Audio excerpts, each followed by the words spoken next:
Over the past week, US key indices have been stuck in a narrow range, trading near their annual highs. At the close of the week, the indices tried to reach new highs, but with no success.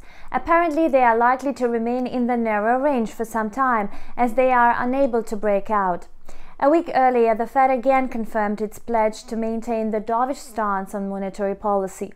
What does this mean for the stock market? Let's discuss it. Last week, the Dow Jones increased by only a few points. Now the index is trading at the level of 35,050. In recent days, it has declined significantly amid falling oil prices. Analysts believe that the Dow Jones may grow to 35,300 by the end of this week.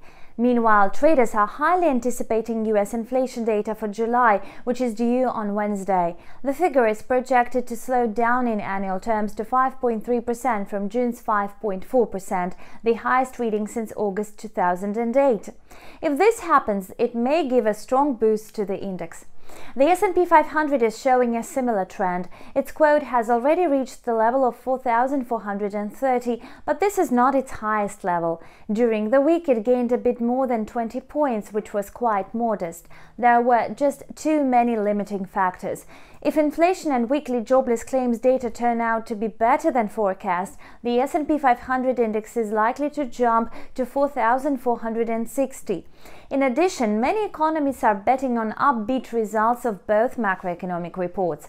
The NASDAQ composite is trading just above the level of 150. However, it's unlikely to develop a steady rally. The index may stay in the range of 14,700 to 15,200. Its growth may be slightly restrained as traders are worried about the spread of the new Delta variant. However, there are no fundamental factors for a decrease. Let's move on to the value of shares. Moderna rose by 17.1%, closing at $484. The price jumped noticeably after the company's announcement that its vaccine has been authorized for use in Australia for people over 18. Analysts said Jefferies raised its Tesla price target, predicting its shares would rally by 22% over the next 12 months. Tesla shares climbed by 2.1% amid this news. US poultry producer Sanderson Farms has confirmed an agreement to purchase a joint venture between Cargill and Continental Grain in a deal worth $4.53 billion. Its shares ballooned immediately by 7.4%. Overall, the dynamic in the equity market is quite positive. In general, the US stock market closed mixed because of the considerable increase in the consumer goods, healthcare and finance sectors. At the same time, investors are concerned about the prolonged decline in oil and gas prices, as well as other commodities and services sectors. The non-farm payrolls report showed an unexpectedly sharp drop in unemployment. So many traders believe that the Fed may taper its bond buying program amid such robust recovery of the labor market.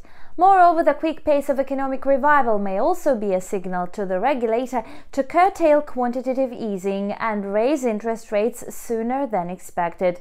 Do not miss our next video review and keep abreast of the latest events in the stock market. That's all for now, and stay tuned.